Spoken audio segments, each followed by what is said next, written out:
everyone. This is our Finds to Flip Road Trip Edition, episode 2, and we went to St. Louis. We were visiting my daughter, and in her apartment she had an extra suitcase that she could no longer store. So we had an empty suitcase that we had to take home on the plane. So we took advantage of the opportunity and we went shopping to all the vintage and antique shops in the St. Louis area. And we found some great things to flip on our Lanchester Finds eBay store. So I'm going to unbox these right now and show you what we got. So I got everything out of the suitcase from our trip to St. Louis, and I was very pleased with the items that we got. We got a lot of Christmas items and really good quality. We stopped at 5 different stores, so I will lead you through store by store. So our first stop was the Green Shag Market, just south of Forest Park. It had a funky, eclectic mix of things. It has this great display right as you walk in that is set up for seasonal themes. This was Christmas when we were there, and we got some really nice stuff. At this store, we got 4 items.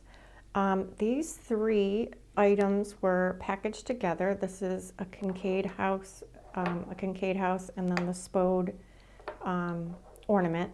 This one, actually, when I got the bag open, the 2 chimneys are broken off this one, so this one I will toss. This one maybe we're selling. I could not find another one like it on eBay. They are Bradford edition, 2002. This is the Silent Night, and it looks like that's a light cover. You can put it over your light and it probably glows, but I don't really see how it would glow through that. I'll have to test it. I don't see any open holes. So we'll have to figure that one out. And then the Spode teacup, these sell really well. So I saw all 3 in there for $7, and I can get $9 for the Spode teacup. I was a little bummed the Kincaid one was broken, but we can sell this Kincaid one and see if we can figure out what it is and how much it's worth. Another item I was actually forced to buy because I broke one of these. I was reaching for a cute little mid-century elephant figurine, and one of these went flying and broke, and it was such a shame because they are so gorgeous. They are inscribed in here Susie 1922 and Edward 1922. They are hand painted. They are really pretty, and on the bottom they are marked B and C or B and Co. I'm not sure. Limoges, France. So I did look up that maker, and it is pretty sought after maker. The gilding on this one is much better. This one is a little bit more worn off. But those are really nice antique napkin rings, and those I got for $8. And then this Santa and Mrs. Claus was $10. This is probably 1950s. It's cloth. It's got bendable, posable arms and legs. They're hand in hand, but they're actually separate ornaments. It was $10. I should be able to make $25 on that. They have really cute faces, and these are pretty sought after, cute vintage Japan ornaments. And then the last one, I think if you've seen any of my other videos, you know that I like German wooden hand-painted ornaments and figures. These are actually, has the sticker on the bottom that shows the brand, and these are the Christian Ulbricht. I don't know how to pronounce that, but West Germany. So that's a really nice item. That I got for $7.50, and I should be able to get 18 to 20 for that. So that is what I got at the Green Shag, and I think we did pretty good. The Hill Antique Market was one of my favorite stops. It is higher end, and it's very curated booths that are decorated beautifully. This is the entryway as you go in, and then they also have this lovely stand of potted plants. And then I had this great vintage Christmas booth. I bought a few things from. You'll see the waving Santa, and then there are these Di Carlini Italian ornaments on this tree. I wanted them all, but I was worried about them breaking on the way home. So being a well-curated antique store, these were definitely higher quality items, a lot more antique items, and I really liked what we found here. These little bisque toy soldiers are adorable. I don't know if I would really call them a snow baby or not, but they do have the Japan stamp, what's left of it on the bottom there. They are really cute. Those were $5. I don't know how I'll do on those. I haven't been able to find another one like it. This is probably from the 1940s. This is a candy container. So just the fact that it exists still and it has really not that much. Sometimes you get little melt marks on these, or some of the white is wearing off of this, and the skin color there too, his little nose and his hands. But overall, this is actually in very good condition compared to some of the ones that I have found. And then this is a Holland mold, I believe. Yep, Holland mold, signed by the hobbyist that did it. But Santa and his pipe with his little sack. This could be a planner or it could be for candies. It is a cute little figurine. And then I was really excited about this purse. It was $22 and it has an incredible detail. You can see all the beading there. It is actually made out of cardboard, paper mache and cardboard. It's painted gold on the inside. It is marked made in the Philippines on the inside, which helped me identify it. It's got this great chain, very high quality, but I was able to identify it as a Mary Frances beaded purse from the Philippines. And I have that up for auction at $65 right now. So that was probably our best find. These other items will do well because of the vintage nature of them, but I think that Mary Frances purse will be our best item from this store. The next stop was Treasure Isles Antique Mall, just southwest of Forest Park. This was my favorite booth. It had a little bit of everything that I love, Star Wars and Budweiser and some vintage Christmas. Those ceramic trees were spectacular. And every time we looked around, we just saw something new. It was really packed. There were some great ornaments on these trees, but again, I was worried about them breaking on the way home. Lots of blow molds.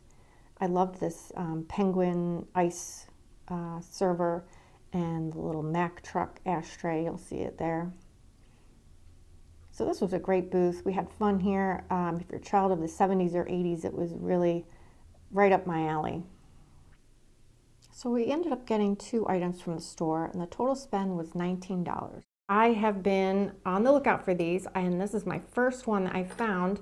I believe it's pronounced Wachtersbach. Feel free to correct that pronunciation. But I haven't seen it in this kind of stein or tankard shape. It's in very good condition. I know that the mugs typically sell quite well. I was surprised. I bought this for $9 and it should sell for about $24, and it might even go higher than that. So I was really happy with that purchase. And it's always good when you find these items that you are on the lookout for, and finding one in a different shape was even better. Now, I have sold a ton of Christopher Radko ornaments over the years, and I was very pleased to see this box because I knew right what the logo was. And inside are these placemats. They're cork-backed placemats. And I believe this is called Kaleidoscope, but it is basically a photo of all of the beautiful Christopher Radko ornaments. It is a full box. I believe there's 4 in here.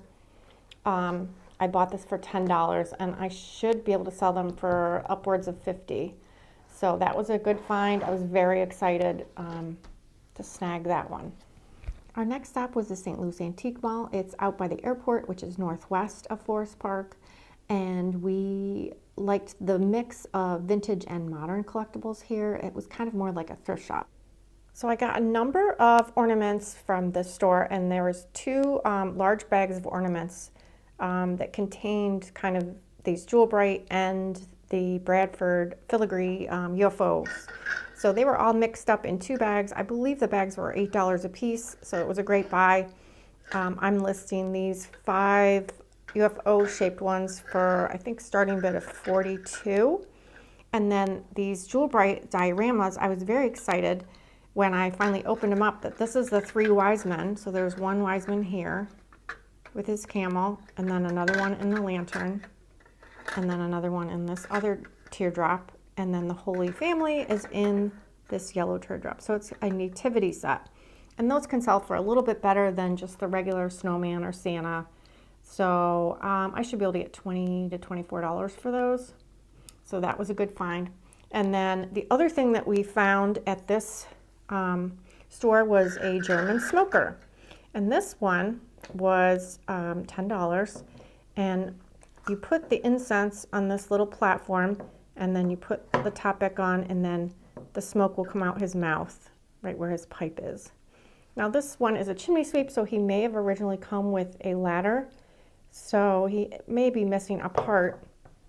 But what you look for in these is the bottom is the brand and where it's made. And this one is made in Germany, but it's an RG, which is a better quality brand.